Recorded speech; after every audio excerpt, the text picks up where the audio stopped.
नमस्ते दोस्तों, स्वागत है आप सबका इस मुस्लिम ब्लॉग में। मैं आपका इस वजह स्वागत करती हूँ सभी के मेरे चैनल पर। तो दोस्तों कैसे हैं, उम्मीद करते हो सभी अच्छे होंगे। मेरी तो हालत जो है दिन ब दिन बिगड़ते जा रही है। भगवान जाने कब तक सही होगा, कब तक सही नहीं होगा। लेकिन आप लोगों के लिए मैं हमेशा यही कहती हूँ, जितना भी मेरी यूट्यूब फैमिली है वो हमेशा खुश रहे, उन्हें किसी भी तरह का कोई परेशानी ना हो। तो दोस्तों सुबह सुबह का टाइम है, चाय मैंने बना लिया था और चाय पी भी लिया। बच्चे बाहर खेल रहे हैं, उनके खेलने के लिए यही जगह बचा हुआ और कोई जगह नहीं है। और सुबह सुबह आज नाश्ते में बनाने वाली हूँ भिंडी की सब्ज़ी, क्योंकि सोनू के लिए कुछ खास मतलब सब्जियाँ जो है छाँट कर लेना पड़ता है। क्या कर सकते हैं, उसका तबीयत थोड़ा ऐसी ही रहती है, तो इस वजह से कोशिश करती हूँ ऐसे सब्जियाँ छाँट कर लूँ ताकि उससे कोई जुकाम खांसी या फिर कोई प्रॉब्लम ना हो। अभी तो सर्दी पड़ी नहीं है, हल्की हल्की सी मतलब रंगत दिखाई दे रही है, लेकिन जैसे सर्दी पड़ने लग जाएगी ना तो उसकी तबीयत जुकाम और खांसी हमेशा से बना हुआ रहता है। तो इसी बात का डर लगता है और मुझे ना ये वाला मौसम बहुत ही गंदा लगता है इसी वजह से, क्योंकि बच्चा जब सही नहीं रहता तो फिर क्या सही रहेगा। और सर्दी का मौसम मुझे वैसे भी पसंद नहीं है, क्योंकि मुझे भी कोल्ड हो ही जाती है, मुझे भी एलर्जी है। यानी ऐसा कह सकते हैं माँ और बच्चे सभी जो है सर्दियों में थोड़ा ऐसे ही रहते हैं। और कपड़े वगैरह भी सर्दियों में बहुत ज़्यादा ही हो जाता है, मुझे तो ऐसे लगता है कि छोटे बच्चे उतारते रहता है। तो दोस्तों यहाँ पे रात की बची हुई ऑयल वगैरह था, तो उसी से मैं बनाने वाली हूँ सब्ज़ी। क्योंकि ऑयल जब ज़्यादा बच जाता है ना, उसको रख देते तो फिर दोबारा काम में ले लेते, फेंकती नहीं हूँ अगर वो लेने लायक हो तो। वहाँ पे कढ़ाई मैंने चढ़ा दिया है ताकि ऑयल जो है गर्म होती रहे कढ़ाई के साथ में। इधर भिंडी मैंने धोकर रख दिया था, भिंडी अच्छे से मतलब सूख चुका है। धोने के बाद ही काटती हूँ मैं हमेशा, तो भिंडी सूख चुका है, भिंडी भी काट लूँगी।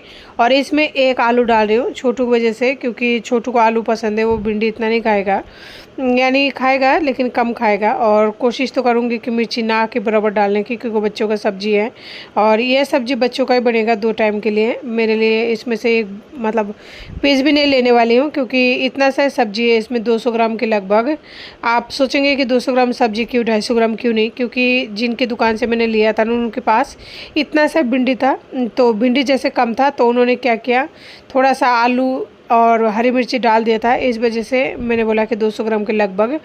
ऐसा कई बार होता है ना, अपन टमाटर वगैरह लेते हैं तो एक पीस कम हो जाता है, तो बदले में वो लोग उसी रेट का कुछ और सब्जियां डाल देते हैं, तो उसके साथ में वही हुआ है भिंडी के साथ में। और भिंडी जैसे मैं लास्ट में आ गई थी ना मंडी की, यानी घर की तरफ आने वाली थी, तो उसी टाइम मुझे याद आया बच्चों के लिए भिंडी भी क्यों ना ले लिया जाए, क्योंकि बच्चे ही खाते हैं भिंडी वगैरह सब्ज़ी वगैरह लाने के लिए जब जाते तो लास्ट में से अब वापस तो नहीं जा सकती सब्ज़ी लाने के लिए, इसलिए उनके पास जितना था उतना ही लेने की सोचा। तो फाइनली उनके पास 250 ग्राम जो है पूरा नहीं था। तो दोस्तों यहाँ पे भिंडियाँ कट रही हूँ छोटे छोटे साइज़ की, ताकि ये जल्दी से हो जाए। तो देखिए यहाँ पे छोटू आ गया है। भिंडी जब काटती हूँ तो उसका आदत है आगे पीछे का हिस्सा ले जाता है और उससे जो है कई बार खेलते हैं मुंह में लगा लगा के, और बार बार मैं बोल रहा ये काटो ये काटो। मैं उसे कह रही हूँ बेटा मत दिया करो, क्योंकि हाथों में खुजली चलती है, इसमें कुछ होता है ना कांटे प्रकार का, उसकी वजह से कई बार खुजली चलती है, मेरे खुद की चल जाती है। लेकिन बच्चे मानते का है, वो यहीं पे खड़ा हुआ ऐसे बदमाशी करे जा रहा है। और डर भी लगता है कि है ना जल्दी जल्दी चाकू से काट रही हूँ, बाई चांस अगर ये उंगली आगे कर दी तो कट भी जाएगा, क्योंकि चाकू बहुत ही तेज़ होती है। तो दोस्तों पहले मैंने डाल दिया था आलू, और भिंडी की सब्ज़ी है तो इसमें प्याज लहसुन वगैरह कुछ नहीं डालूंगी, भुजिया बनाने वाली हूँ। तो आलू जैसे थोड़ा सा फ्राई कर लिया था, उसके बाद में मैंने भिंडी को काट कर हाथों हाथ डाल दिया, क्योंकि भिंडी धुला हुआ था, 2-3 बार अच्छे से धो लिया था ना, कोई दिक्कत नहीं था। और अब जो है कचरा वगैरह जो भी है इसे फेंक दूँगी हाथों हाथी। तो इसमें थोड़ा सा चाय पीने के बाद में जो चाय के पत्ती थे ना वो भी रखी हुई थी। और आप लोगों को बता दूं मेरा सींग पूरी तरह से टूट चुका है। अब समझ नहीं आ रहा है सींग का क्या करें और कैसे मरम्मत करवाएं, क्योंकि अगर सींग में हाथ लगाने जाएंगे ना तो कम से कम 2-3 हज़ार का खर्चा आराम से बैठ जाएगा। क्योंकि ये जो मकान है ना ये नीचे का फ्लैट है, तो ये बहुत ज़्यादा टूट फूट है। ऊपर वाला जो फ्लैट था ना उसमें इतना ज़्यादा परेशानी नहीं था, क्योंकि ऊपर में लोग कम रहते हैं, जो भी किराएदार वगैरह होते हैं ना वो कम रहते हैं। इस वजह से ऊपर की जो मकान होता है ना वो थोड़ा सा सेफ है, दरारें वगैरह उतना नहीं है, सीलन वगैरह उतना नहीं आता है। लेकिन मुझे पहले पता नहीं था, जैसे मैं नीचे आई रहने लगी ना तब पता लगा। वो कहते हैं ना आप किसी भी काम को अगर प्रैक्टिकली करोगे तो ही आपको ज़्यादा एक्सपीरियंस होगा। और नहीं करोगे तो पता कैसे लगेगा। जब मैं ऊपर रहती थी चौथी मंजिल पर तो मुझे पता नहीं था, मुझे लगा था कि ना नीचे का जो मकान होगा बहुत ही अच्छा होगा, बहुत ही मतलब साफ़ सुथरा होगा। साफ़ सुथरा मतलब दरार वगैरह नहीं होगा और इतना ज़्यादा टूट फूट नहीं होगा, क्योंकि ऊपर दरार था लेकिन कम था, ना कि बराबर था। लेकिन मुझे लगता था नीचे शायद इससे भी अच्छा होगा। लेकिन जब नीचे आई ना तो उस टाइम पता लगा कि यहाँ का तो हाल ही बहुत ख़राब है। तो पूरी तरह से पूरे मकानों में दरार है, लेकिन फ्लैट है, इसमें क्या तो मरम्मत कराए क्या नहीं कराए। अगर आप मरम्मत कराने जाओगे ना, पुट्टी कराने जाओ, तो कम से कम को 10-15 हज़ार तो वो चाहिए, और पुट्टी के बाद में आप ऐसे नहीं रख सकते। कम से कम पेंट या फिर कुछ भी कराओ तो पेंट अगर कराओगे तो यानी टोटल कुल मिला के आपको 30-40 हज़ार की खर्चा है। तो इतना खर्चा इस मकान में कैसे कराऊँ? एक तो मेरे पास पैसा नहीं है, और ऊपर से हो तो भी इस मकान के लिए अब नहीं कराऊँगी, क्योंकि इच्छा नहीं है। अब किसी भी चीज़ की इच्छा नहीं है, मन मतलब पूरी तरह से ख़राब हो चुका है। अगर मुझे यही बात ऊपर पता लगता जब मैं उस टाइम रह रही थी, तब भी कोई फ़ायदा नहीं था, क्योंकि नीचे तो मुझे आना ही था। नीचे अगर नहीं आती तो देखिए सामान लाती हूँ, सब्जियाँ वगैरह लाती हूँ, बच्चों को छोड़ छोड़ कर जाती हूँ। और ऊपर वाला मकान में क्या है, सारे किराएदार है, और कोई भी खाली करके चल जाए। कई टाइम ऐसा भी आया जिस टाइम उसके पापा मेरे साथ रहते थे, हम यानी मैं और सोनू जो है अकेले रह जाते थे पूरे बिल्डिंग में, कोई नहीं रहते थे त्यौहार वगैरह के सीज़न में। तो बहुत ही डर सा लगता था। अब नीचे मकान में क्या उतना डर नहीं लगता, आस पड़ोस में फिर भी कोई ना कोई हो ही जाता है। अगर नहीं भी हो तो भी उतना से ज़्यादा मतलब डर नहीं लगता। इंसान की आहट जो है आती रहती, डर तो लगी तो अकेले रहता है, लेकिन ठीक है। अगर यही चीज़ ऊपर रहती और अकेले रहती इस तरीके से तो नहीं रह पाती, क्योंकि एक तो डर इतना ज़्यादा लगता है ना, ऊपर का मकान कोई बालकनी से अगर आ जाए या किसी भी तरह से, क्योंकि बालकनी बहुत नीचा है ना, बहुत ज़्यादा परेशानी हो जाती है। तो दोस्तों यहाँ पे देखिए सब्जी बन चुका है। इसमें थोड़ा सा सूखा मसाला ऐड कर रही हूँ, लाल मिर्ची पाउडर थोड़ा सा। सोची थी ऐड नहीं करूँगी, पर सोनू बोल रहा है मम्मा सब्जी थोड़ा अच्छे से बनाना, क्योंकि उसका तबीयत ख़राब की वजह से मुंह का टेस्ट ख़राब हो गया ना, तो फिर इसलिए थोड़ा सा सब्जी मतलब ठीक तरह से बनाने की कोशिश कर रही हूँ। तो इसमें गरम मसाला पाउडर, आमचूर पाउडर और लाल मिर्ची पाउडर डाल दिया, बस इतना ही मसाला है। भुजिया है तो और कुछ भी ऐड नहीं करूँगी। आलू बहुत ही बढ़िया तरीके से फ्राई हो चुकी है, तो बन गया मेरा अभी भिंडी का सब्जी। तो दोस्तों ऊपर का मकान होती ना तो डर की वजह से मेरी हालत ख़राब हो जाती। और ऊपर का एक परेशानी और सबसे मेन वजह बताया क्या है थी, मोटर है ना नीचे लेकर आना पड़ता था, नीचे लेकर मतलब जाना पड़ता था नीचे से फिर ऊपर। लेकिन अभी तो सबने मतलब नीचे सेट कर लिया है, पर पहले ऐसे ही करना पड़ता था, बहुत ही ज़्यादा परेशानी होती थी। नीचे के मकान में जो लोग रहते थे उनको मोटर नीचे लगा हुआ था तो उनको परेशानी नहीं थी, लेकिन जो भी लोग चौथी मंजिल पर आज भी रहते हैं ना, उनको मोटर लेके जाना पड़ता है, लेके आना पड़ता है। ये सभी का है, मेरे अकेले का नहीं है। तो सब्जी यहाँ पे रेडी हो चुका है मेरा। दोस्तों नीचे आने से ये फायदा हुआ, देखिए सोनू को मैं कभी भी ना रात बिरात हॉस्पिटल लेके जाती हूँ। हॉस्पिटल से जाना आना, मार्केट जाना, दूध वगैरह लाना, कोई भी सब्जी उब्जी लाना हो तो इजीली हो जाता है। और जब मैं ऊपर रहती थी ना तो मुझे चौथे मंजिल से नीचे आना पड़ता था। एक बच्चा हाथ में लेती थी सोनू को, और दूसरा बच्चा गोदी में लेती थी, और प्लस मुझे बैग को भी इसी तरह मतलब लटक के ले जाना पड़ता था। चौथे मंजिल चढ़ने में बहुत बुरी हालत हो जाती है। लेकिन मैं तो एक चीज़ देखी हूँ कि कहीं भी मेरा फायदे का सौदा नहीं हुआ।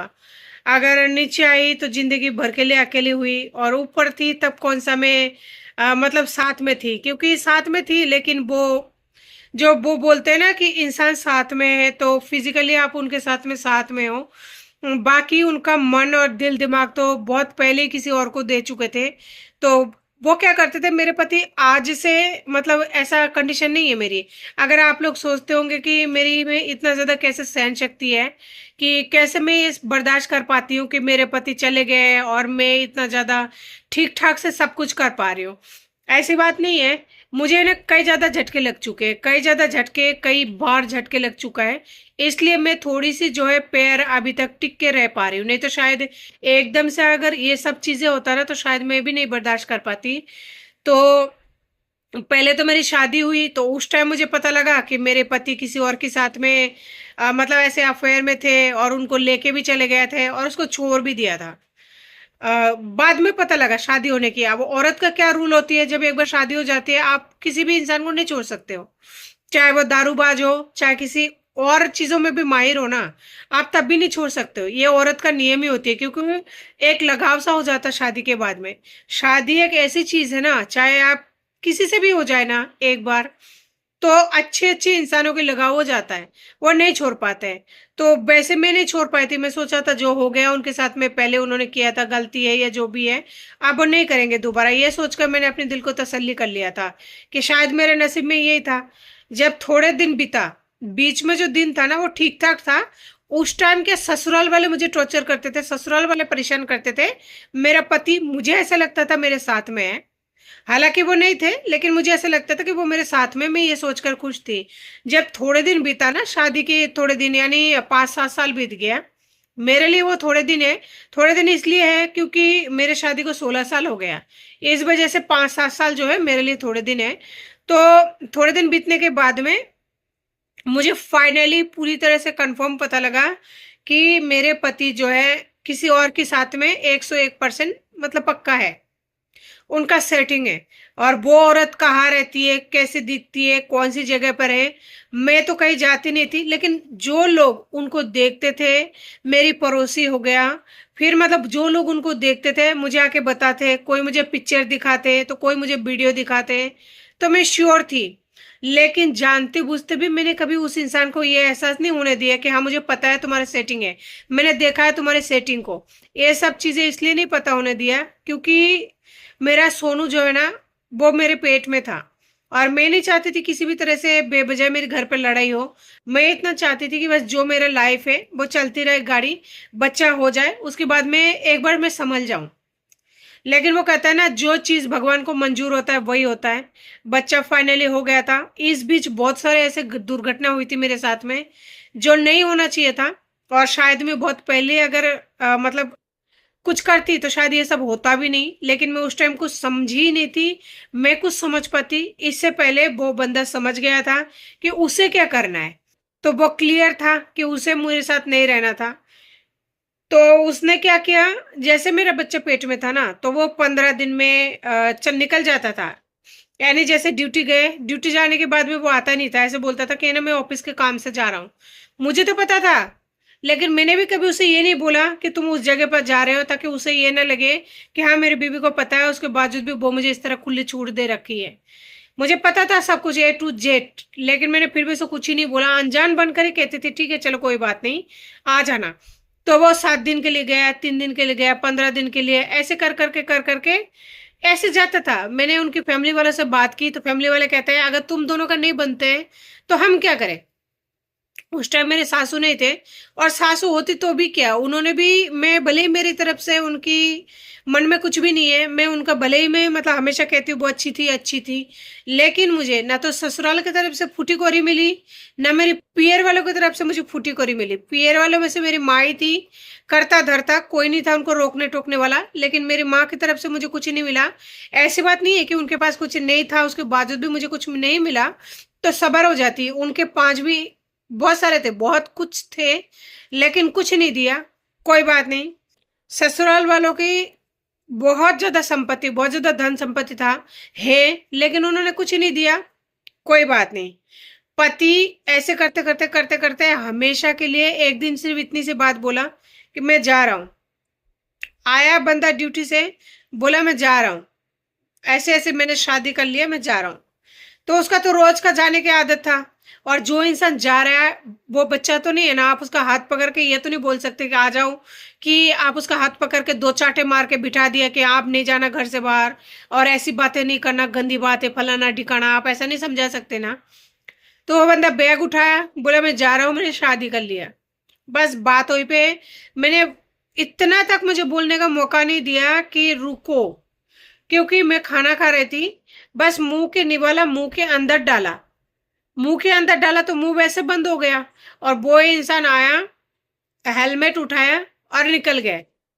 बस फाइनली उस दिन का दिन है, उस दिन के बाद में उस बंदे वापस नहीं आया, और तब से लेकर 15-20 दिन तक मैं घर पे ही रही, सोचती रही, इंतजार करती रही वो वापस लौटेंगे वापस लौटेंगे, लेकिन वो इंसान नहीं लौटा। थक कर के मेरी पड़ोस में एक भाभी जी है, उन्होंने मुझे सलाह दी, जब वो डिसीजन ले लिया है तो फिर तुम घर पे मत बैठो, तुम भी कुछ करो। कुछ करो से मतलब ये है कि 15-20 दिन हो गए, थाने में जाके इन्फॉर्म करो और जो भी अगर कुछ कार्रवाई वगैरह आप कर पाती हो तो करो। मैंने कहा भाभी जी बच्चा है, मैं कैसे जाऊं? तो उन्होंने मुझे बोला आपकी जगह अगर मैं होती ना तो दोनों बच्चों को लेकर जहां जाना पड़ता, जो करना पड़ता करती। तो उन्होंने मुझे बहुत ज्यादा हिम्मत दी, बहुत ज्यादा समझाई। फाइनली मैं उस दिन तो नहीं जा पाई, 2-3 दिन बाद में मेंटली तैयार हुई। उसके बाद में से फिर मेरा कोर्ट कचहरी का चक्कर चलना कटना चालू हो गया और तब से लेकर अब तक जो है कोर्ट कचहरी का चक्कर चल रहा है। देखते हैं अब कब तक चलेगा, इसका तो कोई पता नहीं है। लेकिन मैं कोशिश करूंगी मेरी तरफ से बहुत जल्दी खत्म करने की। लेकिन मन है ना मेरा दो हिस्सों में बट गया है। एक मन कहते हैं कि ना उसको आजाद कर दे, तू अपना केस वापस ले ले। दूसरा मन कहता है कि तू केस वापस नहीं लेगी, तुझे जितना लड़ना है कानूनी लड़ाई तू लड़ते रह।